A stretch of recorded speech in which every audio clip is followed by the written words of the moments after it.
प्रभाग क्रमांक 3 मध्ये शहर उत्तर विधानसभा मतदारसंघाचे महाविकास आघाडीचे उमेदवार महेश कोठे यांची बुधवारी प्रभाग 3 मधील जागृती मंदिर, शाहीर वस्ती, दाळगे प्लॉट, जमिनी देवी, घोंगडे वस्ती, भाजी मार्केट आदी भागातून हजारो कार्यकर्त्यांसह ढोल ताशाच्या निनादात मतदारसंघात बदलाची घोषणा करत भव्य पदयात्रा काढण्यात आली। या पदयात्रेत उमेदवार महेश कोठे, प्रभाग 3 चे नगरसेवक सुरेश पाटील, नगरसेवक नागेश्वर, सामाजिक कार्यकर्ते सूर्यकांत पाटील, बिपिन पाटील, विजय साळुंखे आदी नेते पदयात्रेत सहभागी झाले होते।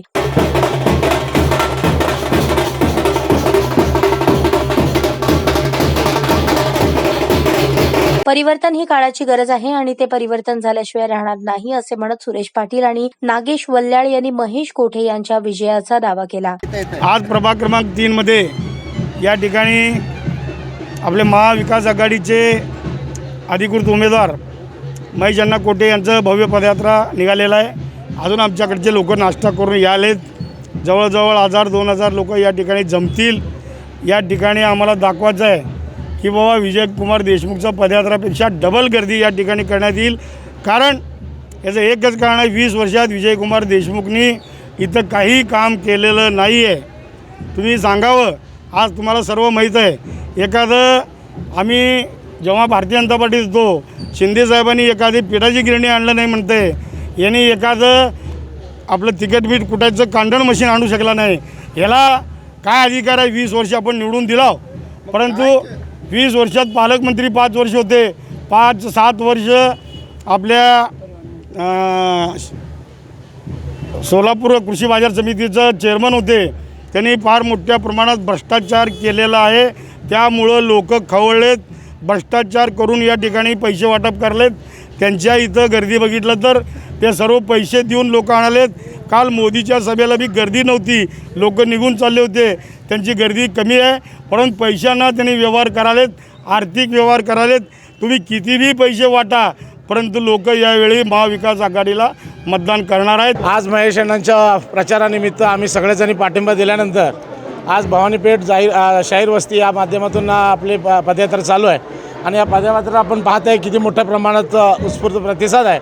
याचाच अर्थ कळतं की येणाऱ्या 20 तारखेला किंवा 23 तारखेच्या निकालावर काय परिणाम होणार आहे। आम्ही बदल करण्याचा जो हे मांडलं आहे, शपथ घेतली, ते बदल नक्की यावेळी घडवणार। मी असतील, सुरेश पाटील असतील, अन्य जे ज्येष्ठ कार्यकर्ते जे भाजपात होतो, जे आज तुतारीच्या पाठीशी आहे, एवढं एकच कारण आहे की या 20 वर्षाचा कुंठलेला विकास आणि या कुंठलेला विकासला आणि बेरोजगार करलेला माणसाला आम्ही लांब ठेवणार आहोत आणि येणाऱ्या काळात आम्ही नक्की बदल घडवून काढणार आहोत। भाजपचे नगरसेवक संजय कोळी यांनी काही दिवसांपूर्वी आमदार देशमुख यांच्याकडे विनंती करत बेरोजगारांना रोजगाराची संधी उपलब्ध करून देण्याची विनंती केली होती। कोळी यांच्या या वक्तव्याची आठवण करून देत महेश कोठे यांनी पुढील काळात युवकांना रोजगाराची नवी संधी उपलब्ध करून देणारे उद्योग शहरात घेऊन येणार असल्याचे अभिवचन महेश कोठे यांनी यावेळी दिले।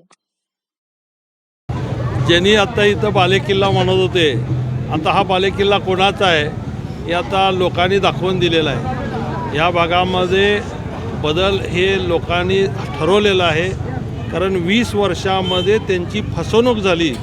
याच भागामध्ये इथले नगरसेवक संजय कोळींनी मालकाला विनंती केली होती की इथले आमचे मुलांना काम नाही आहे, मालक कुणाला तरी कामं लावा, पण त्यांचंसुद्धा ऐकलं नाही। हे आपलं दुर्दैव आहे। ह्या भागामध्ये सगळे आपल्याला माहिती आहे की हातावरचं पोट असणारे लोक जास्त आहेत आणि त्यांना कामाची गरज आहे। आज आपण बघतोय, मी वारंवार सांगतोय की त्यांनी छोटं तरी एखादं युनिट चालू केलं असतं तर आज त्यांना बोलायला जागा राहिली असती। प्रत्येक एरियामध्ये गेल्यानंतर लोकांची हीच मागणी आहे की ह्यांनी काही केलं नाही आणि महेश कोठे काहीतरी करू शकेल, ही भावना सगळ्याच्या मनामध्ये आहे। कारण मी माझं IT पार्कला लेट जरी झालं असलं, आता हिने 2-2 वर्ष झाले वगैरे म्हणा लागलेत।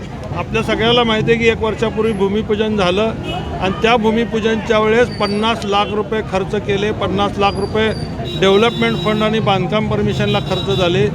1.5 कोटी रुपये ग्रामदैवत सिद्धरामेश्वराला त्या कंपनीकडनं द्यायला लावले।